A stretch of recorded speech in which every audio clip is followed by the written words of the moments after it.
Bueno, buenas tardes a todos. Mi nombre es Ximena Aguiar, soy residente del Servicio de Clínica Médica del Hospital Domingo Funes y vamos a iniciar nuevamente con las jornadas interresidentes. El día de hoy el tema que les vengo a presentar para hacer un recordatorio, un repasito, es sobre pancitopenia.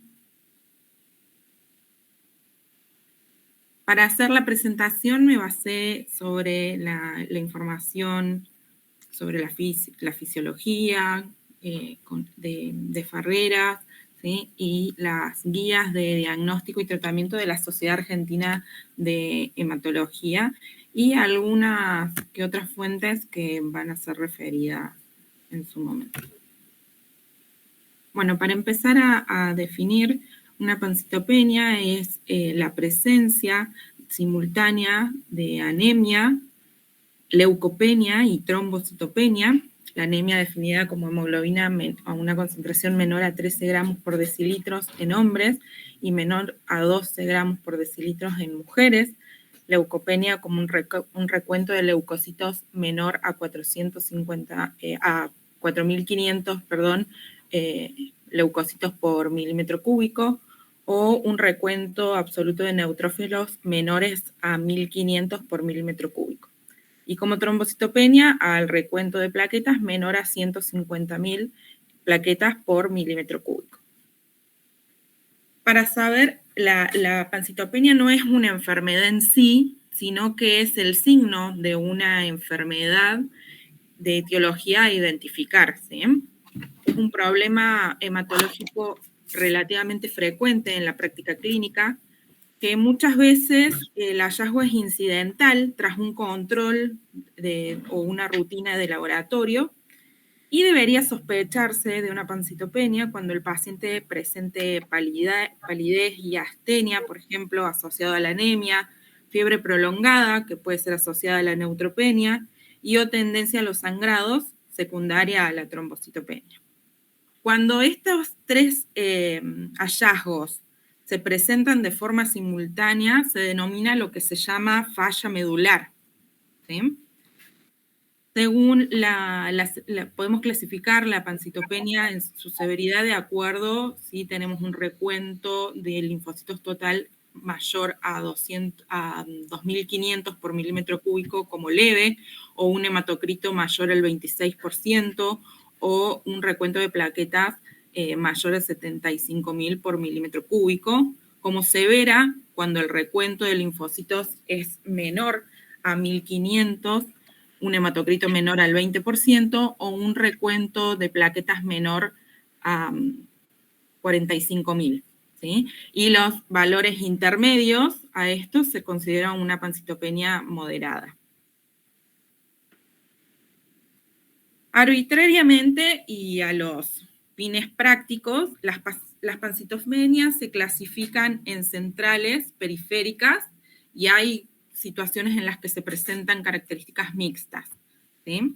Por ejemplo, las pancitopenias centrales, en estas el problema está en la médula ósea, ¿sí? ya sea en la producción de las células hematopoyéticas, como en el caso de la anemia aplásica, donde por un mecanismo autoinmune se dañan las células madres pluripotenciales sanguíneas, decayendo todas las líneas celulares. La anemia plástica puede ser congénita o adquirida. También la pancitopenia de origen central puede ser cuando se infiltra la médula ósea por patologías malignas, tanto hematológicas como las leucemias, los linfomas, o cuando se infiltra la médula ósea, como en el caso del cáncer de próstata con metástasis en huesos o el cáncer de mama, que esto se denomina cuando la médula ósea es infiltrada por un cáncer, otro cáncer o neoplasia, se lo denomina como mieloptisis. También la pancitopenia central se pueden dar por mielofibrosis, que puede ser primaria, cuando se asocian a esplenomegalia o a una mutación llamada JAK2, puede ser secundarias a patologías inmunológicas como el lupus. También se puede dar por enfermedades granulomatosas, como la tuberculosis, que lo que hacen es infiltrar la médula ósea, o infecciones como el VIH, la histoplasmosis, desórdenes metabólicos como la enfermedad de Gaucher. La enfermedad de Gaucher es un trastorno genético que presenta una mutación en un gen que codifica una glucocerebrosidasa y como consecuencia se genera una acumulación de glucocerebrosidos en los fagocitos mononucleares, que esos se van a depositar en el vaso, en los ganglios, en el hígado, en la médula ósea. También se pueden depositar en las amígdalas, en el timo, en las placas de Peyer. También se puede producir por deficiencia o hematopoiesis ineficaz. ¿Sí? En este caso se caracteriza por una disminución en la producción de las células sanguíneas a pesar del incremento de los precursores medulares. O sea, es decir, hay hipercelularidad en médula ósea, pero son células no funcionales. Las principales causas de las pancitopenias de origen central por deficiencia o hematopoiesis ineficaz son el déficit de los factores de maduración de estas células, de estos precursores, como son la vitamina B12 y el ácido fólico, lo que van a producir anemia megaloblástica. Y los síndromes mielodisplásicos, que en este caso la hematopoiesis se refleja en un aumento de la bilirrubina indirecta y de la LDH, con descenso de la aptoglobina por la hemólisis intramedular, acompañado de descenso de los reticulocitos en sangre periférica. Los síndromes mielodisplásicos son desórdenes hematológicos clonales que son caracterizados por hematopoiesis ineficaz y típicamente se manifiestan con citopenias periféricas a pesar de la hipercelularidad de la médula ósea, como les contaba. Después, las pancitopenias periféricas son aquellas que pueden ser de etiología autoinmune o por secuestro esplénico.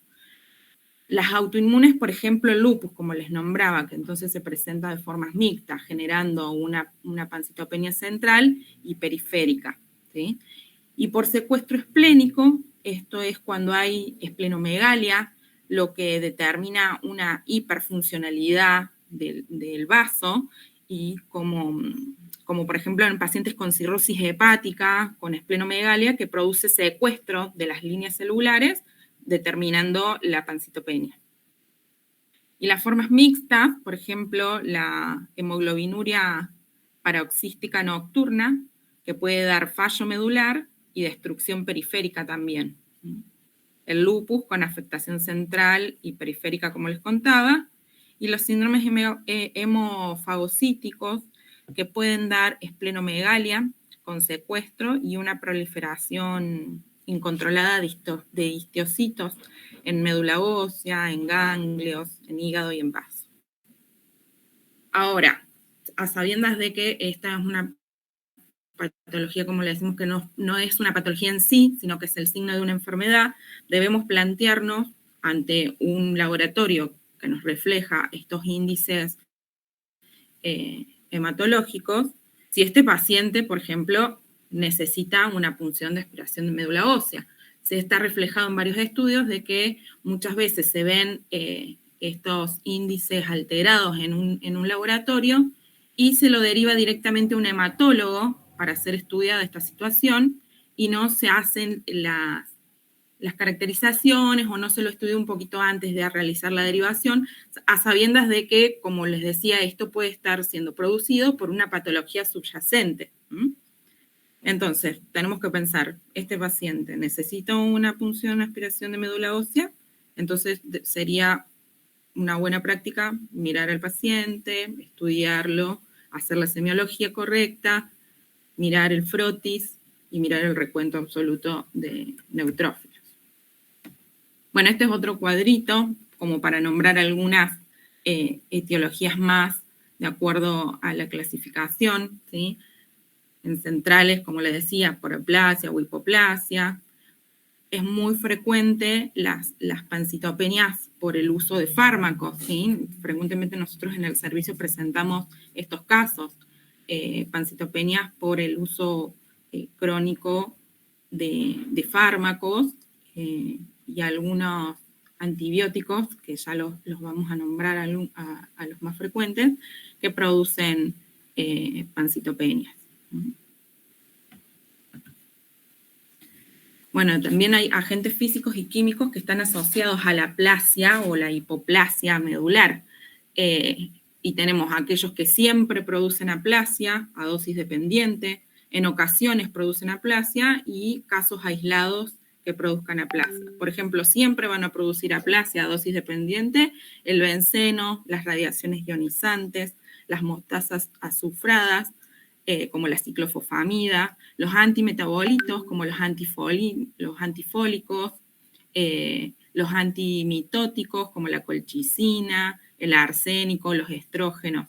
En ocasiones van a producir aplasia algunos antimicrobianos como el cloranfenicol, la cloroquina, algunos AINES como el ibuprofeno, la indometacina, la misma aspirina, anticonvulsivantes como la carbamazepina, sulfonamidas como el metimazol, el propiltiuracilo, los antihistamínicos como la cimetidina, la clorfenamina, y casos únicos o aislados se pueden presentar pancitopenias por el uso de streptomicina, tetraciclinas, meticilinas, mebendazol, trimetoprimazulfa, algunos sedantes. ¿Sí? Entonces acá podemos ver que hay muchos fármacos que nosotros usamos habitualmente en la práctica diaria y que pueden determinar una pancitopenia en nuestro paciente y que descartarían la necesidad, por ejemplo, de derivarlo a un hematólogo o podemos hacerle un seguimiento nosotros para evaluar si con el retiro de la medicación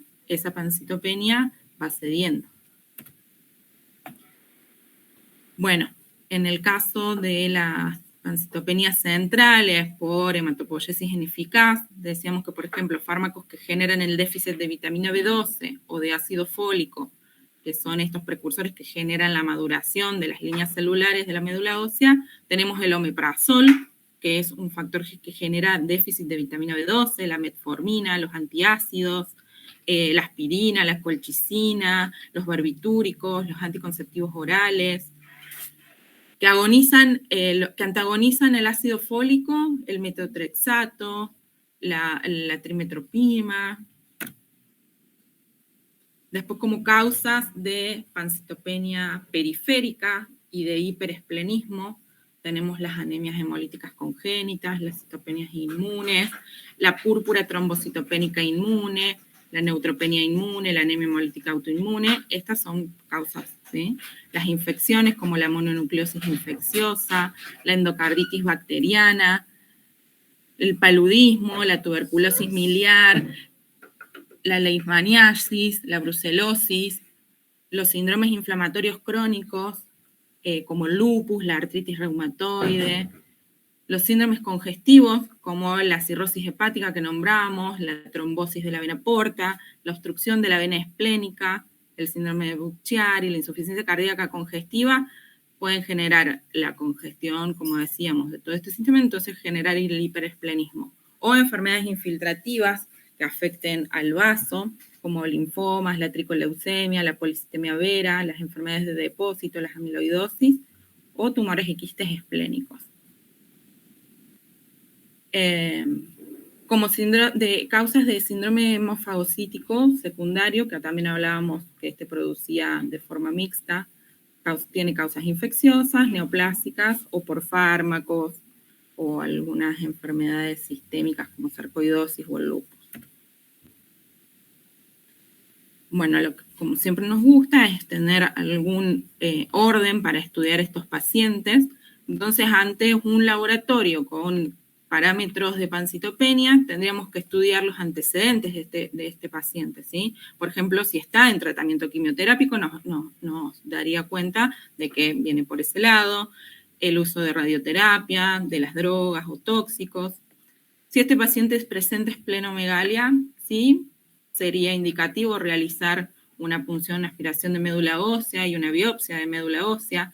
Si la encontramos normal, debería ser secundario a un hiperesplenismo por enfermedades que pueden no ser hematológicas.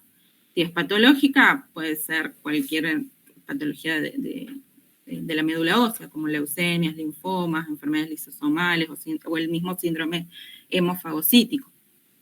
Ahora, si este paciente no tiene esplenomegalia, haríamos un estudio de hemólisis en el laboratorio para ver si hay hemólisis, patrones de hemólisis, como decía, la LDH alta, y el estudio del frotis de la sangre periférica, ¿sí? Ahí podríamos ver si hay reticulocitosis, el volumen corpuscular aumentado, que esto se puede dar por la hemoglobinuria paroxística nocturna, la anemia megaloblástica, una mielodisplasia, la misma aplasia medular. Y si vemos células inmaduras, pensaríamos en una mielodisplasia o en leucemias agudas con leucopenia. Y a todo esto, obviamente, sí, hacerle, este paciente es candidato para hacer una punción aspiración de médula ósea con biopsia. Las principales causas de pancitopenia son, como dijimos, la anemia megaloblástica, el hiperesplenismo, el uso de drogas, la anemia plástica y las neoplasias mieloides. ¿Esto qué quiere decir? Vuelve a reforzar esto que hablábamos de estudiar más bien la semiología del paciente, las características clínicas del paciente antes de derivarlo directamente a hematología. Y ahora un poquito como para hacer este ejercicio, ¿no? De si este paciente que tiene una pancitopenia que pensamos, uy, es re grave o no, si necesita atención urgente, si requiere hospitalización. Por ejemplo, pancitopenias sintomáticas son la neutropenia febril, la anemia sintomática por isquemia o insuficiencia cardíaca, o las citopenias asociadas por sangrado asociado a trombocitopenia. Aquellas que necesitan un diagnóstico urgente son las leucemias agudas, más aún si es una leucemia promielocítica aguda, si es una microangiopatía trombótica por púrpura trombocitopénica, un síndrome urémico hemolítico, una coagulación intravascular diseminada, una anemia plásica o la linfohistocitosis hemofagocítica, que en esta se produce una destrucción masiva, de una destrucción celular masiva, con una proliferación incontrolada de histocitos en médula ósea, es una situación, es una emergencia, ¿sí? También se puede asociar a una emergencia hematológica. Y son, sí, emergencias, el síndrome de lisis tumoral, las hipercalcemias que se pueden presentar, por ejemplo, en pacientes con mielomas múltiples, leucemia linfoide T del adulto, o en las mieloptisis por metástasis. También es una emergencia cuando hay, por ejemplo, una falla renal aguda y en los pacientes con mieloma múltiple. Bueno, entonces, nuevamente, ¿no? Repasar esto. Necesito una PAMO, vemos al paciente. Analizamos la semiología, hacemos la semiología del paciente, vemos, por ejemplo, si el paciente es un adulto mayor, podemos pensar en un síndrome mielodisplásico. En el perfil temporal de la pancitopenia, si inició de forma subaguda, pensaríamos que es una leucemia. Si vemos, por ejemplo, la semiología estigmas de daño hepático, nos sugerirían que se está produciendo una pancitopenia por hiperesplenismo, por ejemplo, como tengo acá el dibujito, ¿no? Es un paciente que tiene encefalopatía hepática, hedor hepático, ginecomastia, ictericia, citis, edema, nos orientarían a una pancitopenia por secuestro, por hiperesplenismo. Igual la esplenomegalia puede ser por neoplasias mieloproliferativas o la presencia de anomegalias.